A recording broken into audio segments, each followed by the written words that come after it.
All right, good morning, good evening, good afternoon. All right, my brothers and sisters, ladies and gentlemen, citizens of YouTube. You know, if you've been following me, at least for the last month or two, you notice that every Friday night, when we have live broadcasts, every Friday night, we speak about various subjects, but you notice every Friday night, and usually, for the most part, on Hold Fast Wednesdays, during our live broadcast there, I've been dealing with the false narrative, the false church tradition, the false religious tradition that if a man gets divorced, he cannot remarry while his wife is alive, or if the wife gets divorced, she cannot remarry while her husband is alive. It's a falsehood. It's a false religious church tradition, just like Christianity is.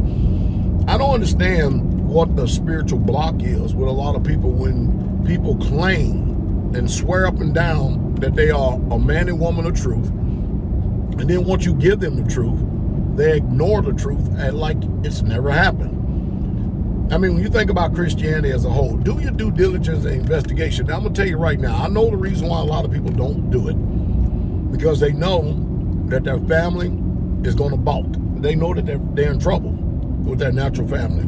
And they know that there's going to be a cutting, there's going to be a severing, there's going to be division. And some people can perceive that right off the bat, that if I go down this road right here, I may lose my wife, I may lose my husband, I may lose my children, I may lose my family.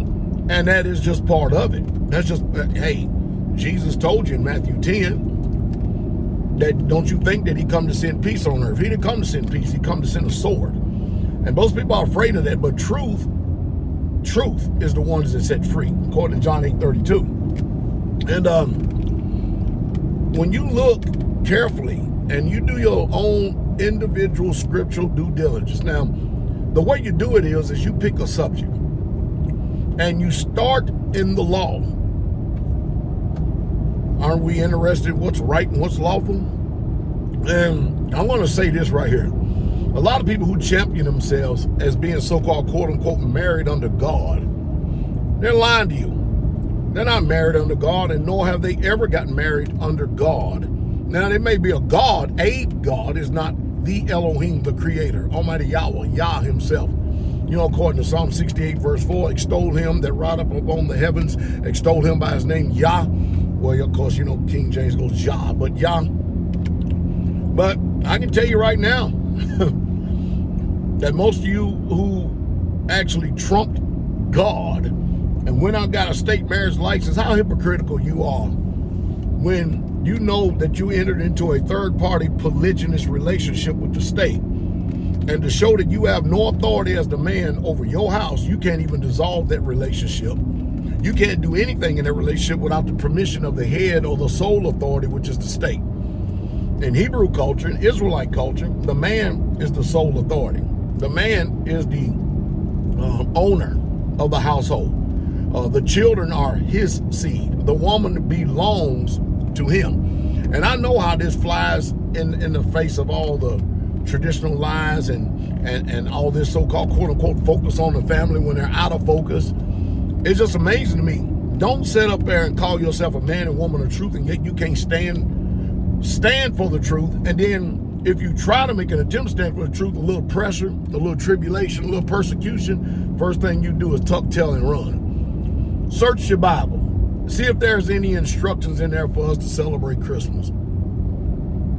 How harmless can that be? And if it's not in there, then what are you doing? I'm going to tell you what you're doing. You ain't going to like it, but you're serving Satan. You're serving the father of lies. Search the Bible.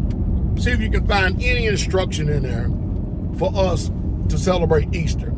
I can show you all throughout the scriptures from the beginning to the end. I can show you the instructions for celebrating Passover and keeping Passover. But I can't find one damn instruction for Easter yet, and still, what are y'all doing? Especially over here in America or the Americas, what are y'all doing?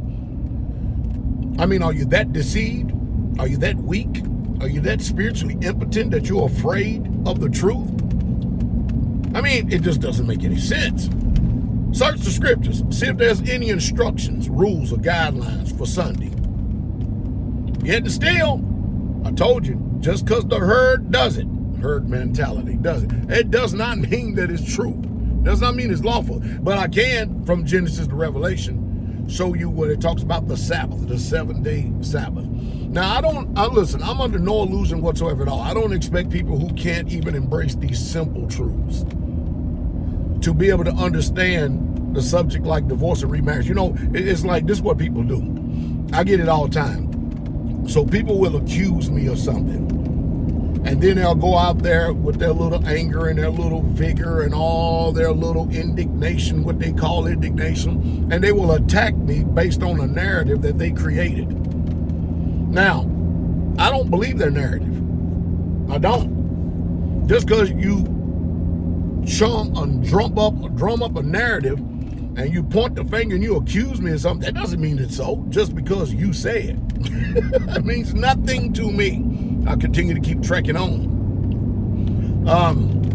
And I tell you, most of you don't be deceived by stuff like that, but if you choose to, it's your prerogative.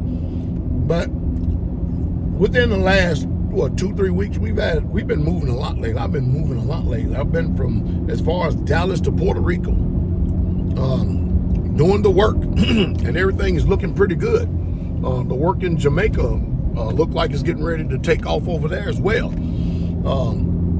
Still got quite a few things we need to talk about and iron out, but I don't talk much about it because, I'm talking probably a little bit too much right now, excuse me. I don't talk much about it because I don't want the devil to try to throw a monkey wrench in the game and just start trying to, deceive the hearts of people through their false narratives and their false lies and their accusations. So I'm being wise about it. And more than likely, I'm probably going to end up in Jamaica either before the turn of the year or maybe shortly after. Somewhere along there. Maybe early part of 2025. Nevertheless, think.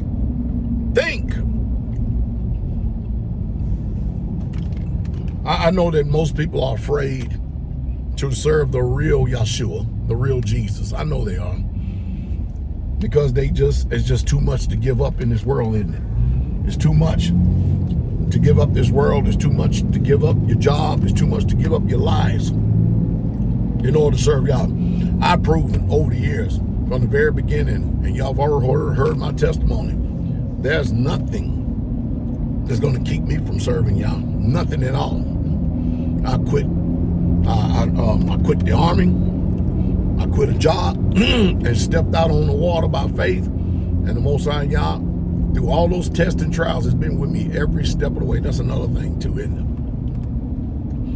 Most people think that the Most High Yah is just going to start dropping stuff into your lap and going to give you a bed of ease as you go along in this walk in His faith. That ain't what I've experienced. I've experienced nothing but test, trial, heartache, tribulation, but I've had great joy in great tribulation because I know what's going on, because He's already done told me. I know what He's doing because He's already revealed it through His Word. I know what to expect. So therefore, it doesn't come as no great surprise when I see all these things coming upon me. Just like the book says, it doesn't. So it's expected. I'm glad that the Most High Yah has given us His Word and let us know the things that is going to take place, and the thing is transpiring before it happens. So that way, when you have a ready mind and a ready spirit, you're already ready. You're able to handle whatever Satan throws at you. And make no mistake about it, Satan definitely has those who are submitted to him at his will. Did you hear what I said? Satan has those who are submitted to him at his will. And the majority of those people are religious folks. Be on the lookout and watch out for disobedient people who point the finger and bear no fruit. Be on the lookout for that. Because people do use good words, fair speeches, and they deceive people. That's all I can do. You know, the book in Titus says that we watch and we learn from the word by preaching. God's revealed his truth unto us by preaching, by teaching. And the truth is, it's a sealed book.